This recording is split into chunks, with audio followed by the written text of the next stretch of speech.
And the last area is on our grid protection. The bill I've had, many of you know about, of protecting our electrical grid against threats primarily of the EMP or electromagnetic pulse and a GMD, a geomagnetic disturbance, and cyber and physical attacks that would be by an enemy. That managed to get out of the Senate all 3 sessions. Last session we got it out of the Senate, we got it through the House State Affairs Committee. Speaker Dave Phelan was the chairman. He helped support it, got it through, got to Callender's committee, which anybody knows anything about the House, that's the dark hole where things go to die, where those of influence can convince one person to tag a bill in calendars and it never sees the light of day. It's not a process that I would have designed. I don't particularly like it, but it is what we have to deal with.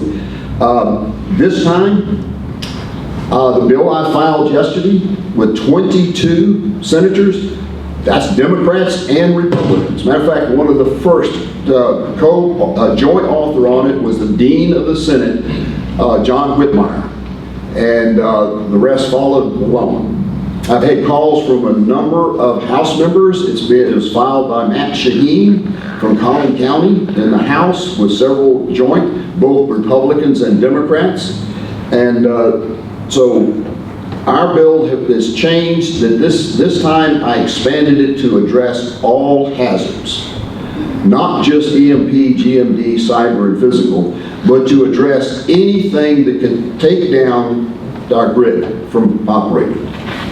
Which leads me into giving you an explanation that I've gleaned from sitting through hours of committee hearings with PUC and ERCOT and suppliers, transmission lines, generators, etc.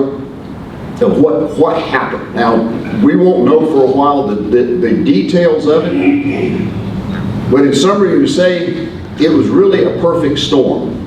Not the weather, but of things coming unglued, of coming together that all contributed to it. There's no one thing you can point to that says that's what caused it, except the legislature didn't do its job 11 years ago and in between to make sure we had a process and a system that was reliable and resilient. But set that aside and let's look at what happened when the storm was coming. A lot of people said it was wind energy and it was solar energy. It was that they were to blame. Not really. I mean, we know they're not reliable. They're not reliable because they only operate, when they're working perfectly, they only operate 50% of the time. Anything is only working 50% of the time and you can't control that time, it is not reliable. And so it's not its reliability because we knew it wasn't reliable. But the policy that is behind the advancement of wind and solar from the environmental side made a major contribution to the situation we found ourselves in, because it was the environmental movement that pushed the so-called free energy in wind and solar. Folks, there's no free energy. It is also the environmental policy that has resulted in the closure of well over 100 power plants in Texas over the last several years. Coal power plants that have been shut down, doors closed, just sitting there, that could have been operating, but because of environmental policy, they couldn't. It's the environmental policy that does not allow us to operate our gas-fired plants at maximum capacity. So we did not have the capacity. Now, for those of you that understand how the power system works, or don't understand, it is a very delicate operation. Very delicate. There is demand, that's what you want to need, and the power companies are what they supply. This is not like water. You can't create or produce ahead of time a big bucket of electricity and wait for somebody to come use it. You can only produce what's being demanded. And so the supply side is continually changed as your demand goes up and down. And as long as your capacity is well above here, it works just fine, which is all it does. But these environmental policies out there have moved us where this gap between our maximum capacity And our demand has gotten smaller and smaller and smaller. And for the last couple of years, we have been well under 10%, closer to 3 to 5% at times on capacity with everything working. But that environmental policy is what has closed the power plants, and then the way we operate with the wind and solar, they don't pay their fair share. They don't pay the transmission costs that the gas-fired and coal-fired plants pay, and they don't have to supply the energy when they commit to it. Gas-fired plant, when they bid on providing power and they can't, they have to actually pay for another plant to replace the power they said they were going to provide. Wind and solar doesn't have to do that. So they get a real free ride. We've spent almost $20 billion in the last several years on wind and solar so they can get cheap energy. That's not very cheap to me. And we continue to spend $1.4 billion every year holding them up. So the policy that's behind them is one of the major contributors, because the end result was it is not economically feasible to attract new gas plants or nuclear plants here in Texas. And so we haven't had but just a very few in the last 2 years, which leads us to recognizing that most of the power plants we have out there are old. And when things get old, they don't work so well.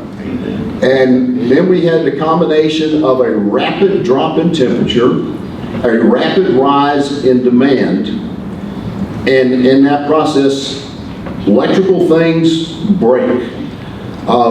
If you buy a light bulb, take it home, put it in the lamp, turn that lamp on, and never turn it off, that bulb will burn forever. I mean, it will just burn and burn and burn. But you turn it off every day, it's that heating and cooling that wears it out. And that's what happens with the power plants, with their turning on, turning off, moving up and down to meet the demand. It wears things out. And the power companies operate with a philosophy that would have killed us in the military. We had periodic maintenance in the military. You knew things were going to break sometime, and you replaced them before their MTTBF, their mean time between failures, so they didn't break when you needed them. Power company doesn't operate that way. They operate to failure. They go fix it when it fails. And so that means you're out of power or things didn't work. So that's what happened. They started out, and then power plants started failing. And so they had to get others to come online. And it just escalated as the demand kept going up, power plants dropping offline, that our capacity dropped well below the demand.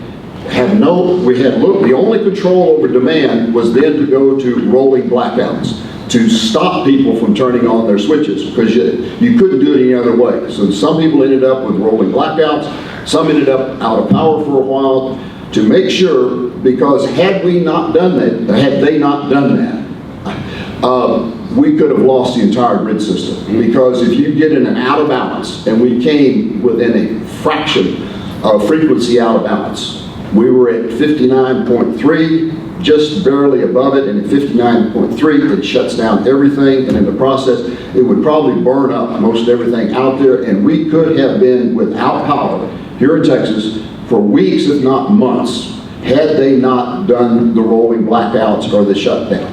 But the problem was that when they turned off the electricity, they didn't have it planned out well enough that they actually turned off the power going to the gas suppliers, supplying gas to some of the other power plants, so they could not operate. And so we ended up having a system that ate itself. And then you combine that with the fact that ERCOT had put in lots under computer control, lots of combination of computer and human, and they had tested it down to the so-so level. Never really down to the hard lower levels of what you do rapidly and turning on and off and moving around to make it work. They never even practiced it. So they were operating in unknown territory, flying by the seat of their pants, and came within truly seconds of us having to lose the entire grid system. But we did it, thank goodness, and I got through that.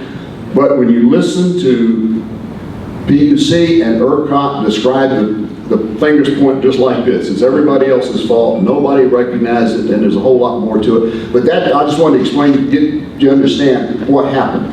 So our bill that I've got on grid security will address that problem from a hardware standpoint.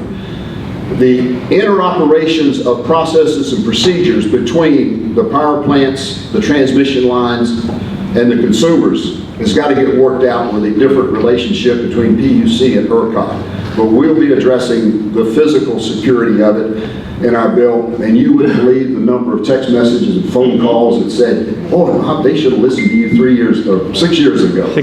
So we'll be interesting. It's not over. There are bills to be filed to address that, and if I get an update on what's happening, I'll let you know about it.